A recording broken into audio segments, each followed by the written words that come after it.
किताब मुकद्दस में से लूका की इंजील के 15वें बाब की तिलावत। सब महसूल लेने वाले और गुनहगार उसके पास आते थे ताकि उसकी बातें सुने, और फरीसी और फकीर बुड़बुड़ा कर कहने लगे कि ये आदमी गुनहगारों से मिलता और उनके साथ खाना खाता है।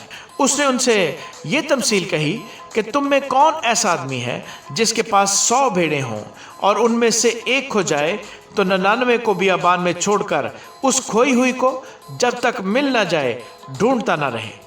फिर जब मिल जाती है तो वो खुश होकर उसे कंधे पर उठा लेता है और घर पहुंचकर दोस्तों और पड़ोसियों को बुलाता और कहता है मेरे साथ खुशी करो क्योंकि मेरी खोई हुई भेड़ मिल गई। मैं तुमसे कहता हूं कि इसी तरह 99 रास्तबाजों के निस्बत जो तौबा की हाजत नहीं रखते एक तौबा करने वाले गुनहगार के बाइस आसमान पर ज्यादा खुशी होगी। या कौन ऐसी औरत है जिसके पास 10 दिरहम हो और एक खो जाए तो वो चिराग जलाकर घर में झाड़ू न दे और जब तक मिल ना जाए कोशिश से ढूंढती न रहे, और जब मिल जाए तो अपनी दोस्तों और पड़ोसियों को बुलाकर ना कहे कि मेरे साथ खुशी करो क्योंकि मेरा खोया हुआ दिरहम मिल गया। मैं तुमसे कहता हूं कि इसी तरह एक तौबा करने वाले गुनहगार के बाइस खुदा के फरिश्तों के सामने खुशी होती है। फिर उसने कहा कि किसी शख्स के 2 बेटे थे। उनमें से छोटे ने बाप से कहा, ऐ बाप, माल का जो हिस्सा मुझको पहुंचता है मुझे दे दे।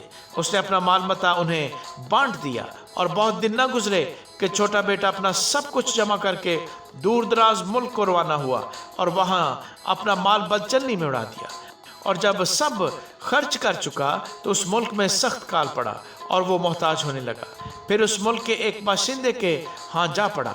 उसने उसको अपने खेतों में सूअर चराने भेजा और उसे आरजू थी कि जो फलियां सूअर खाते थे उन्हीं से अपना पेट भरे, मगर कोई उसे न देता था। फिर उसने होश में आकर कहा, मेरे बाप के कितने ही मजदूरों को अफराद से रोटी मिलती है और मैं यहाँ भूखा मर रहा हूँ।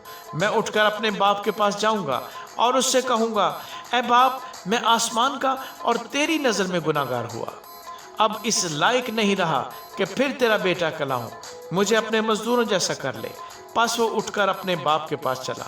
वो अभी दूर ही था कि उसे देखकर उसके बाप को तरस आया और दौड़कर उसको गले लगा लिया और बोसे लिए। बेटे ने उससे कहा, ऐ बाप, मैं आसमान का और तेरी नज़र में गुनहगार हुआ। अब इस लायक नहीं रहा कि फिर तेरा बेटा कहलाऊं। बाप ने अपने नौकरों से कहा, अच्छे से अच्छा जामा जल्द निकाल कर इसे पहनाओ और उसके हाथ में अंगूठी और पाँव में जूती पहनाओ और पले हुए बछड़े को लाकर ज़िबा करो ताकि हम खाकर खुशी मनाएं।